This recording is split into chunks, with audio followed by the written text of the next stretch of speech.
Estamos empezando un nuevo capítulo de la temporada Educación y Adolescencia, una mirada desde las potencialidades. Nos acompaña Diego. Me gustaría que te presentes, Diego.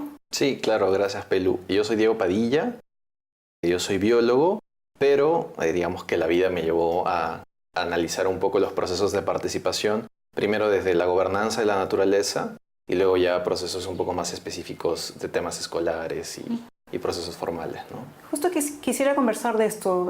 Leí tus documentos, ¿no?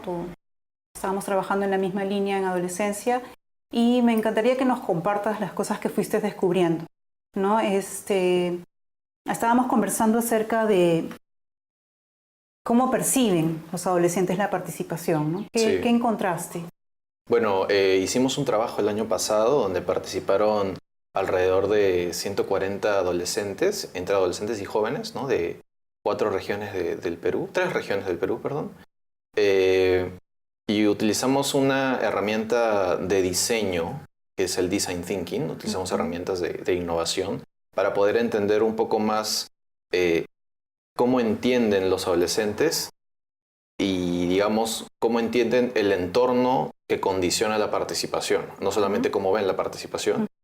Y hicimos un esfuerzo adicional para hacer el mismo ejercicio con las mismas herramientas con los actores adultos que gestionan los espacios participativos, tanto dentro como fuera de la escuela, ¿no?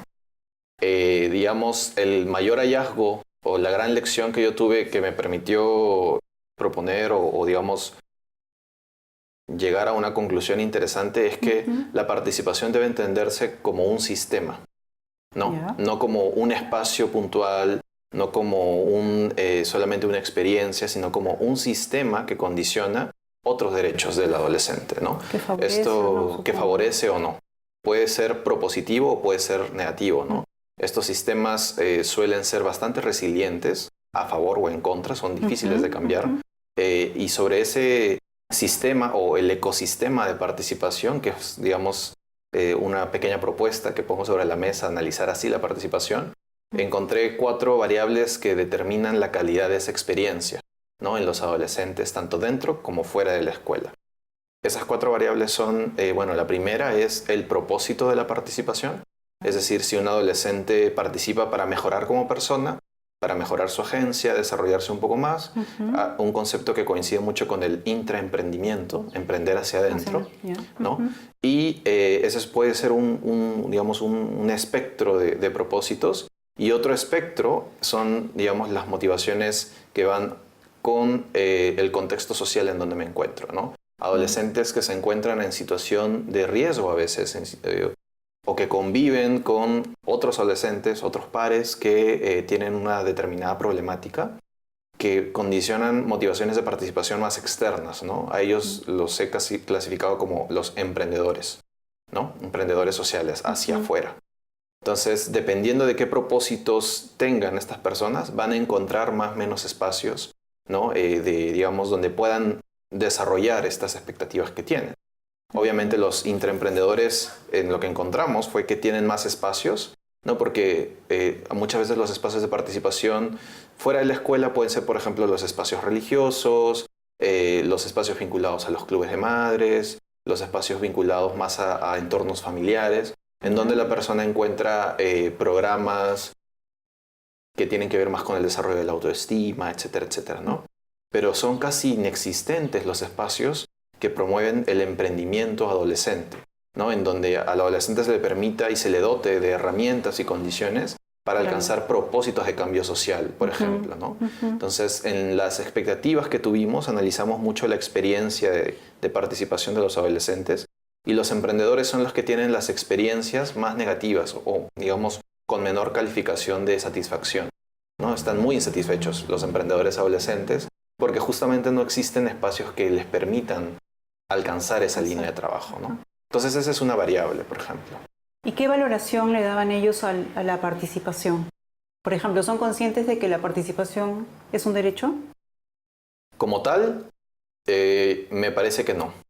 O sea, tal vez a nivel discursivo, pero un caso, por ejemplo, en Loreto, en una zona periurbana, analizábamos y conversábamos sobre participación, y con el colega con el que estábamos nos dimos cuenta que en las herramientas que estábamos usando no aparecía nada.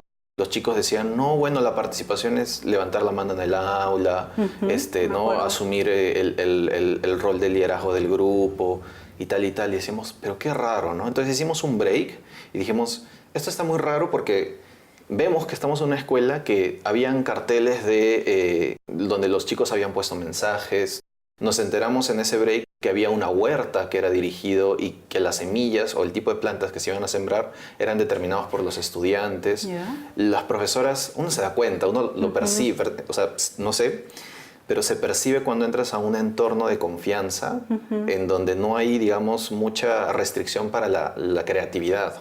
Claro. Entonces decíamos, esto está muy raro. Vamos a cambiar las preguntas, vamos a tomar el concepto de participación, lo vamos a poner a un lado y vamos a preguntar otras cosas, ¿no? ¿Tú sientes que mejoras el colegio de alguna manera? Esa pregunta gatilló toda una serie de respuestas. ¿Y cómo involucras a tu familia, ¿no?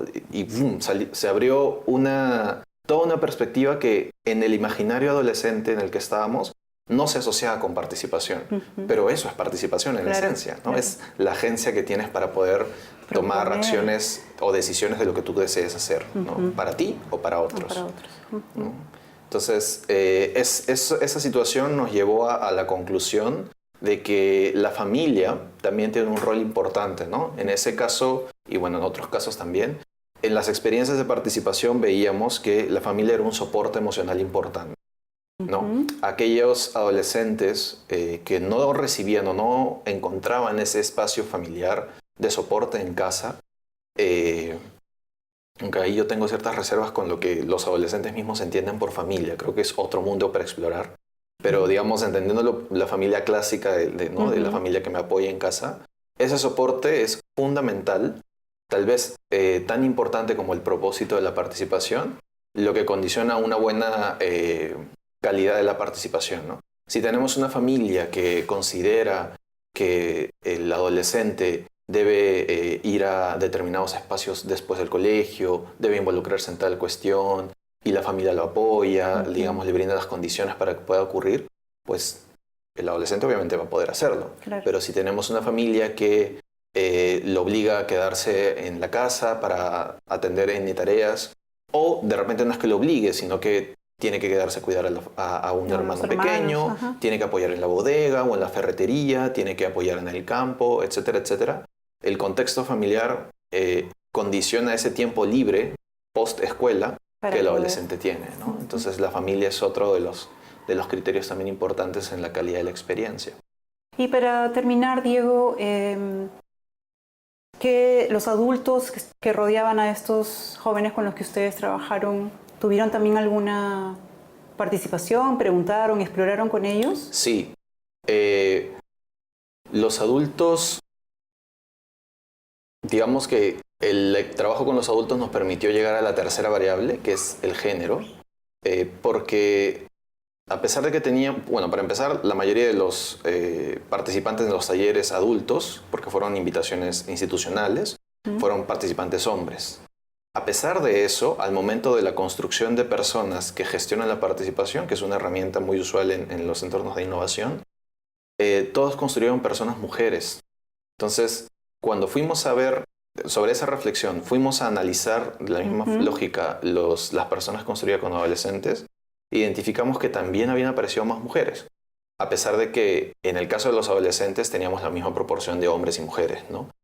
Digamos, ahí se hubiera entendido tal vez por alguna cuestión de estadística o etcétera, pero ya encontrar una tendencia marcada en que participantes hombres construyen mujeres que gestionan la participación, pero ellos no son mujeres, te está diciendo algo, ¿no? Entonces, obviamente el género y participación es otra dimensión poco explorada. No he encontrado mucha bibliografía sobre ese tema, pero digamos, es otro tema fundamental, ¿no? No por el hecho de ser mujer o ser hombre, sino a qué valores asocio la participación y se asocia más a la feminidad, ¿no? Ahí hablamos pues de que clásicamente ciertas actitudes como el cuidado de la otra persona, el interés, la empatía, la escucha, son asociados naturalmente, o digamos, no naturalmente, sino clásicamente, históricamente a la mujer, para que se haga cargo de otras personas.